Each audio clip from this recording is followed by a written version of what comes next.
Aloha, dear hearts. Good morning. It's morning here. Sunday morning. I'm in the backyard. We call it a backyard. We have 4 acres of backyard. It's so peaceful back here, and I'm always getting nudges to come here more often because it gets me away from the indoors and all the sounds of this and that and TV screen and all that stuff. So today's video is going to be about easy and quick solutions to any and all confusions and problems. This might be a little different. It's biblical when it says God is not the author of confusion. It came to me about 6 months ago. I was having a seeming problem getting something to work, or, it can be anything. Even trying to remember something or fix something. And something told me to just say it. God is not the author of confusion. And I did. And seemed magically, I found a solution, or it just appeared, or it appeared in my mind, or, it can come from many different places, even someone standing beside you that says something to someone else, and it dawns on you, oh, that's it. So I started using it more whenever I would have a problem. And it kind of came to me too that it seemed like I didn't have to believe it or have faith in it or, stomp my foot like I'm standing on this promise of God or anything like that. It was just saying it, either out loud or even to myself. And then I started saying when my partner would be having a problem or something, I would just say it. And I started saying it out loud, and he kind of caught on, or he'd make a joke about it. And, okay, we figured it out. I'm going, yeah, sure. We? No. And so it works even then. And all you have to do is try it. There's no, it's so simple. And the more I would kind of focus on this amazing thing, it would occur to me that maybe there are no problems or confusion. Maybe it's only in our mind that we translate it that way, or, we call it different names, and then we buy into it being difficult, or we'll never figure it out, or, all the mental static that goes on. So when I would say God's not the author of confusion, I'd pause. I'm calling it the mighty pause. Because anytime we pause and just be quiet, things can come in. There's no block there. It's just kind of a clear passage, I'd say. So that's the practice I encourage you to do, because you have to see it for yourself. You have to just simply say it and not particularly believe it or have faith in it. Just try it. Why not? I mean, our days seem to be filled with these seeming confusions and problems. So, yeah, it's like looking up instead of down. Look up to something that just might work. So simple, so easy.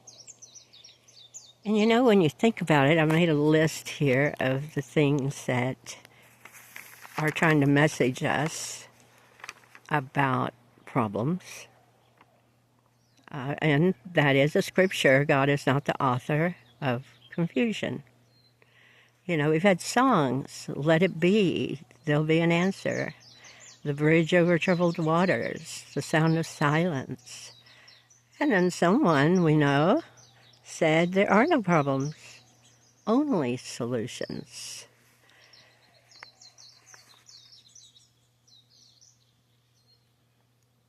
And maybe it takes just a gratefulness sometimes, a thankfulness to the things that don't go our way, that make us stop or pause or get us so frustrated that there doesn't seem to be a way out. There must be a different way I'm not seeing, that I'm not realizing or trying. So then there's this question, well, why do we have so many seeming problems and confusions going on? I mean, if God is everything and everywhere, well, didn't He make all of those things as well? I mean, even a scripture that is the fruit of the Spirit, it says one of the fruits of the Spirit is long-suffering. So it does appear that it's thoughts, it's the mind that puts these labels on everything. And we kind of buy into it, and then we form a habit of listening to it all the time and having some kind of faith in the mind. We have so much faith in so many things that we do, that we eat, and we don't even have proof of it. We just have faith, you know, oh, this is going to be a good food to eat. Oh, my body needs this. Oh, yeah. You know, it's like this chatter and this faith in things that, and then someone dies of a food you've been eating or believing in or having faith in, and then you don't want to ever touch it again, or, you know, it's not stable. The mind is not stable, the thoughts are not stable. So there's another way. And that's why we have scriptures. That's why we have these inspiring songs, you know. So this is the practice. Is God is not the author of confusion. And I'd love to hear from anyone that just gives it a go and has some amazing tale to tell. That'd be great. So I'm here in the Norfolk tree, little forest here. A lot of different pines are in front of us, but behind them I can't even count all the Norfolk pines here. And amazingly, my partner planted all these trees about 30 years ago. And they were just little twigs. And it's become this forest, this lush like a jungle almost. But doing a little research on this Norfolk pine, they can live to be 150 years old. They're like a natural repellent against mosquitoes, against ticks, and they purify the air. And you know, we get a lot of fog from the volcano that goes off a lot, and it's not healthy in the air to breathe. And I just feel so blessed to be in amongst all these trees that are purifying the air and the beautiful shade and all of that. Okay, so happy Sunday, and give it a go. God's not the author of confusion. I love you all, and I wish you the most wonderful life. Aloha.